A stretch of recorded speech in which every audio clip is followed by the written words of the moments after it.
Hey guys, Chris here with Work2Game, and today Bungie has released their response to all of this mess over the last week.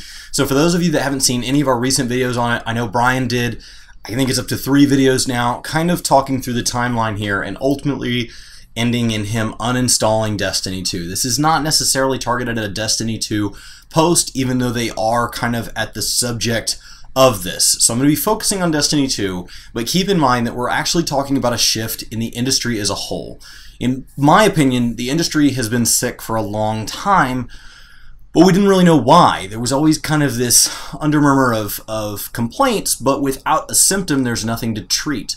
And so I think we finally started to see things at the AAA level. You know, when an indie developer makes a mistake, it's a mistake, right? No Man's Sky was ultimately a developer that was too small to handle the scope of what their AAA publisher kind of led us to believe. But as you start to talk about issues with Battlefront and with launch issues for Call of Duty and now with Destiny 2, there's really a lot here to unpack. So I'm going to go ahead and dive through this letter, and we're going to talk about kind of some of the things that as how they relate to the industry. I'm going to try to show kind of why they may have done it the way they did it, what they could have done different, and then kind of where I fall in it. So the letter starts off by saying Curse of Osiris is now live. We all know that. They finally come out with their first expansion for Destiny 2, and so they've really decided that it's time to start making changes.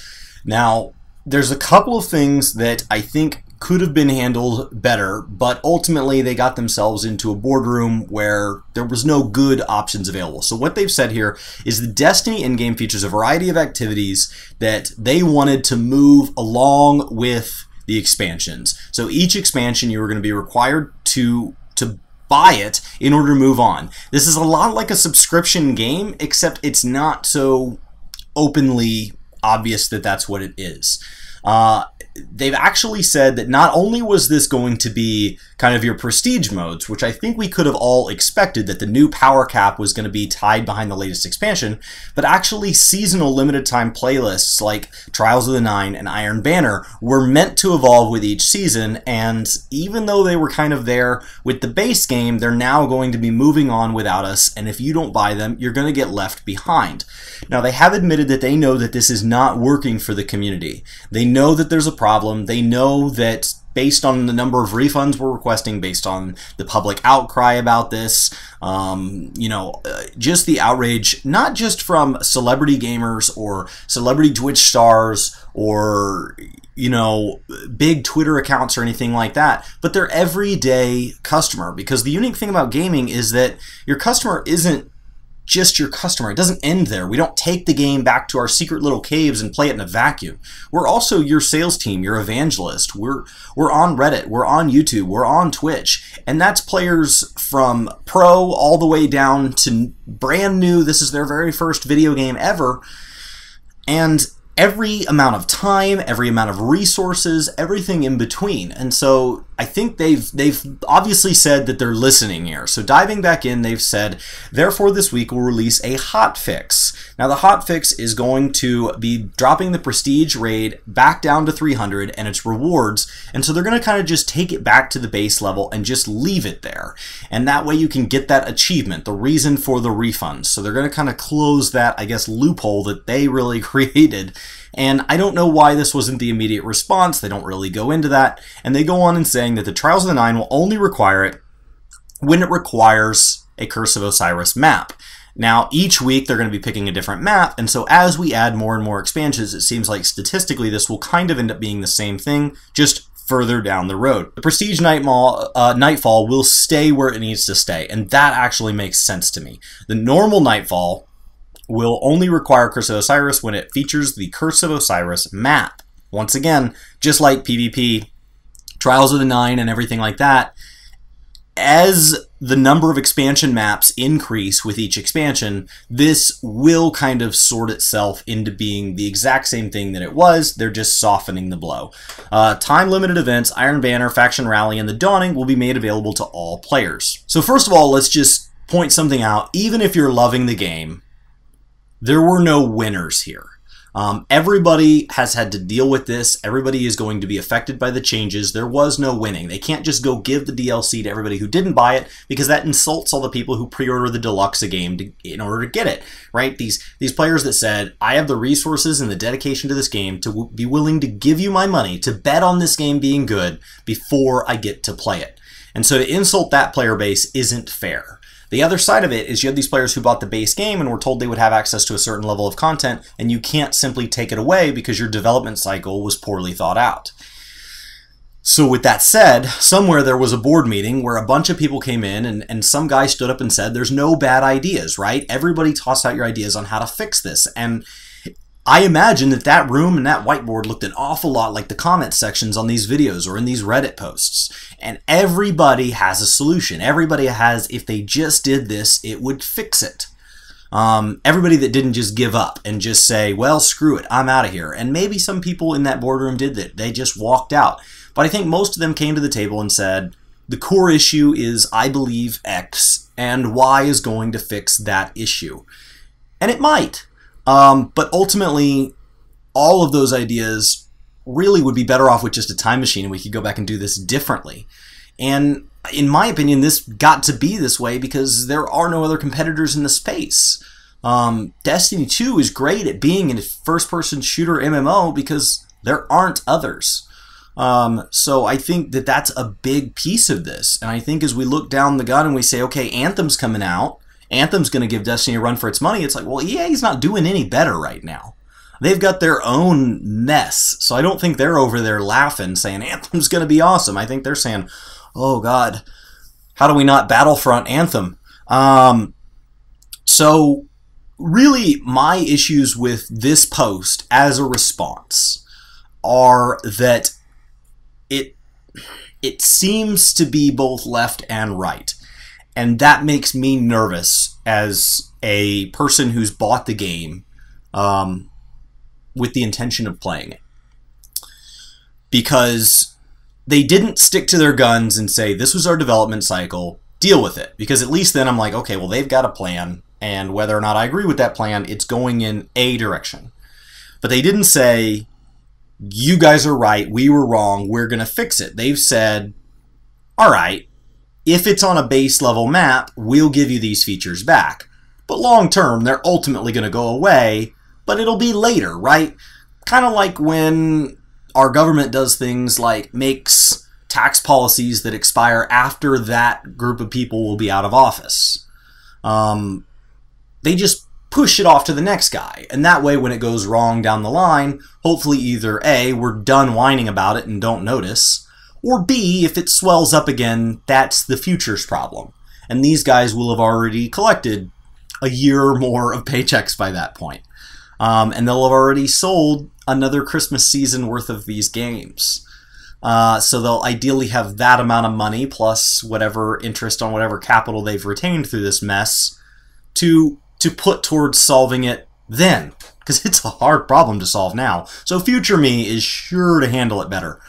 And so I think that kind of makes me nervous, because buying a game, especially pre-ordering a game, especially Brian and I planning on covering the game for the channel, opting into the season pass because we assumed that we would be covering this game through maturity and that it may not always be our favorite game in our playlist, but that it would always rank in our playlist. And now I'm covering a whole bunch of games and it's actually easier for me to say, I don't want this one in there anymore. There's too many good games out there to cover. And so you see Brian requesting a refund, and I won't be doing that, but that's more of a personal thing because I don't do refunds. I'm a little more long-term, so I think Brian will request a refund on this game, but he'll consider Bungie in the future. I, on the other hand, won't request a refund for this game, but based on how this all settles out, I may never buy from this studio again. So I don't know which one of us you'd prefer to have as a customer. I'm a little more long-term and how frustrated I am. I'll permanently hold it against them.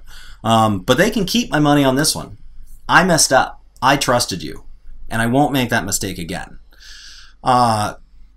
So I think that the way this purchase has worked out is that I made this covenant with this developer who came out and said at all these conferences what they were giving us as a community. They gave us the chance to play it early, they showed us things early, they made a lot of promises, and ultimately they had the backing of a major company in the space that, yes, wants to make money, and that's fine. I understand that. All companies need to make money. The company that I work for has to make money. We happen to do something that I feel is very good and that I can be proud of, but we do need to make money, so I respect that. But that they're willing to alter that plan and that covenant with me because of pressure. And the problem with that is that now I don't know who's driving the boat anymore. I gave my money to the developers, right? And the publishers. But when public opinion can cause them to do halfway solutions where it's neither giving the community what they asked for or what the developer planned, now how do I know what to expect? So when you come out with another title in the future, what am I getting? You're going to give me a list, and then I know down the road you're going to compromise from there. So am I buying that list and then guessing what the other party is going to ask for because really the game's going to sit in between? Because the only thing I'm hearing about pre-release is this list. And then since I don't know what's yet on this list, I don't know what a compromise looks like. And so I'm really frustrated because now I'm not confident in the direction the game's going. Now when I see a trend of certain content, I can't anticipate that the next round of content will have anything to do with this. And I think that's a big mistake. And so I think the question there is, do we ask for refunds? Well, yeah, I mean, if you want a refund and it's eligible for you, you do you. My wife is the queen of refunds. She can get us our money back on anything. I, on the other hand, never go for refunds. I believe that you do your research up front, and if you make a mistake, that's on me.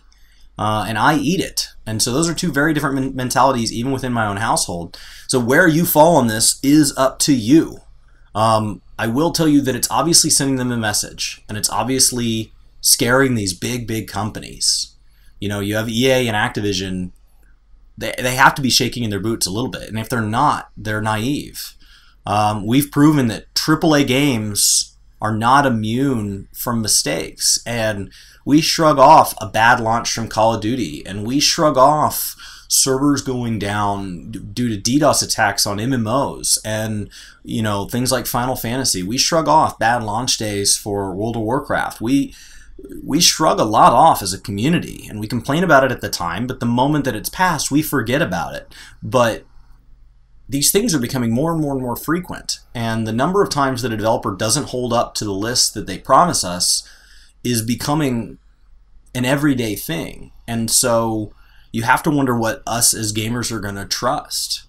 And so I think that this is a huge post, and I believe that they're trying to fix it. I think that they are trying to come out and say, we messed up.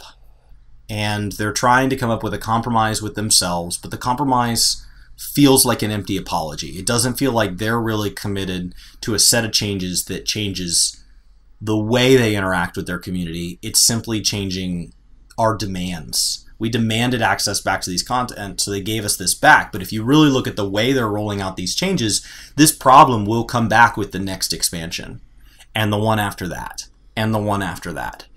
And EA's doing the same thing with Battlefront. They're going to remove those kind of loot crate. They're going to remove the purchase of loot crate. They're going to jack with this, but it's going to come back. And we all have to know that deep down inside that they're going to just do it again. And these monetization methods where it's like, hey, subscription games exist, games that are expensive up front exist, games with microtransactions exist, game with expansions exist. We're getting to the point where these developers are expecting to be able to do all of those methods.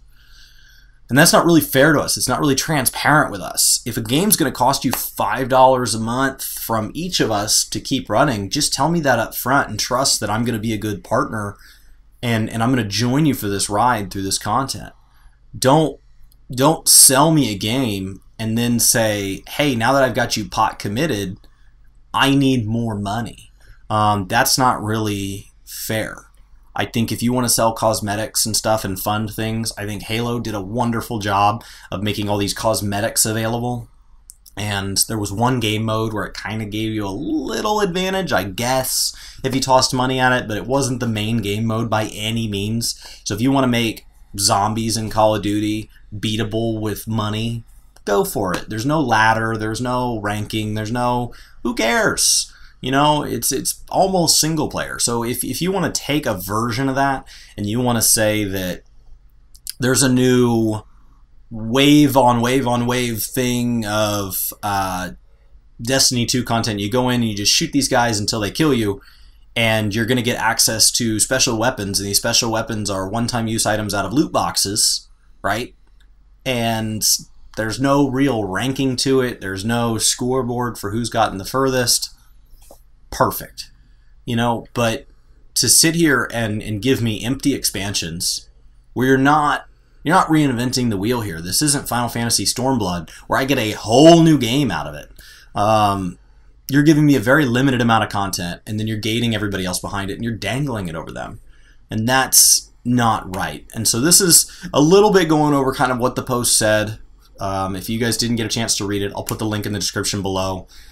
It's well written. Feels like they went over it with some lawyers after they all sat around and kind of hung their heads in shame.